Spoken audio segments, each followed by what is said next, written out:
Hi, ഞാനിപ്പോൾ വേളാങ്കണ്ണി പള്ളിയിലാണ്. വേളാങ്കണ്ണി പള്ളിയിൽ എങ്ങനെ വരാം, എങ്ങനെ പോകാം എന്നൊക്കെ നമുക്ക് നോക്കാം. ഈ വീഡിയോയിൽ ഞാൻ അതിനെക്കുറിച്ച് ഡീറ്റെയിൽ ആയിട്ട് പറയുന്നതായിരിക്കും.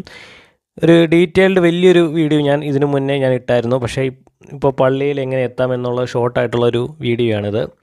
ഞാൻ പള്ളിയിൽ വന്നത് ബസ് മാർഗ്ഗമാണ് വന്നത്. ഞാൻ ഇവിടുന്ന് ഈരാറ്റുപേട്ട, കാഞ്ഞിരപ്പള്ളി, കുമളി, തേനി ആ റൂട്ട് വഴി ഞാൻ ബസ്സിനാണ് വന്നത്. ഒരു 8 ബസ്സോളം മാറി കയറിയാണ് വന്നത്. ചിലവർക്ക് ബസ് യാത്ര വളരെ ബുദ്ധിമുട്ടായിരിക്കും. അങ്ങനെയുള്ളവർക്ക് ട്രെയിൻ മാർഗ്ഗവും വരാവുന്നതാണ്. അല്ല, ചങ്ങനാശ്ശേരിയിൽ നിന്നാണ് ഒറ്റ ബസ് ലഭ്യമാണ്.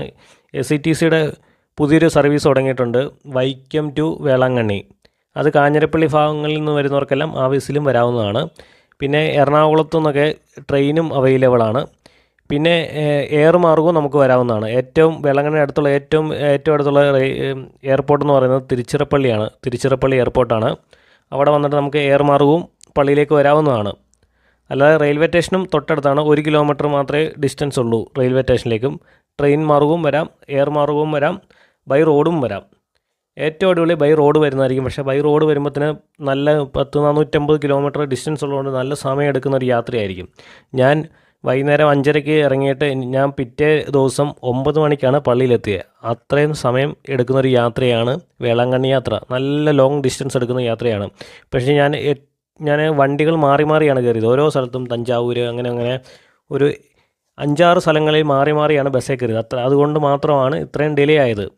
അല്ലാതെ ഒറ്റ ബസ്സിന് വരുവാണെങ്കിൽ ഇതിലും നേരത്തെ വരാവുന്നതാണ്. ചങ്ങനാശ്ശേരിയിൽ നിന്നൊരു ബസ് ലഭ്യമാണ്. അതുപോലെ തന്നെ വൈക്കത്തുനിന്നും ഒരു ഡയറക്റ്റ് ബസ്സുണ്ട്.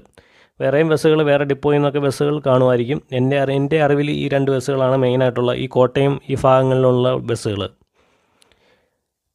പ്രായമായവർക്കൊക്കെ ട്രെയിൻ മാർഗ്ഗം വരുന്നതായിരിക്കും നല്ലത്. അതാണ് AC-യിലൊക്കെ ഇരുന്ന് അടിപൊളിയായിട്ട് വരാവുന്നതായിരിക്കും. ഞാൻ വന്ന സമയം കറക്റ്റ് സമയമായിരുന്നു, വലിയ തിരക്കൊന്നുമില്ലായിരുന്നു. ഈ വേളാങ്കണ്ണി പള്ളി സ്ഥിതി ചെയ്യുന്നത് തമിഴ്നാട്ടിലെ നാഗപട്ടണം എന്ന് പറയുന്ന ഒരു ജില്ലയിലാണ് സ്ഥിതി ചെയ്യുന്നത്. ഇതൊരു കടൽ തീര പട്ടണമാണ്. നല്ല ആംബിയൻസ് ഉള്ളൊരു സ്ഥലമാണ്. ഇവിടെ മുട്ടുനേർച്ച അങ്ങനെ ഒരുപാട് നേർച്ചകളൊക്കെ ഉള്ളൊരു സ്ഥലമാണ് ഈ പള്ളി.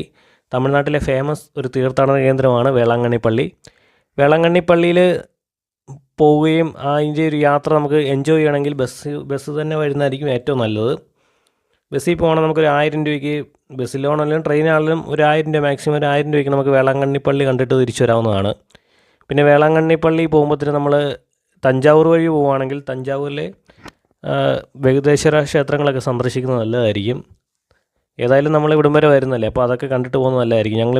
ഞങ്ങൾക്ക് സന്ദർശിക്കാൻ സാധിച്ചില്ല. ഞങ്ങൾ നേരെ പോയത് പോണ്ടിച്ചേരിക്കാണ്. പോണ്ടിച്ചേരി പോയത് വെറും നഷ്ടമായി പോയി. നല്ല ഡിസ്റ്റൻസ് ഉണ്ടായിരുന്നു പോണ്ടിച്ചേരിക്ക്. പോണ്ടിച്ചേരി ചെന്നപ്പോൾ തന്നെ വൈകുന്നേരമായി.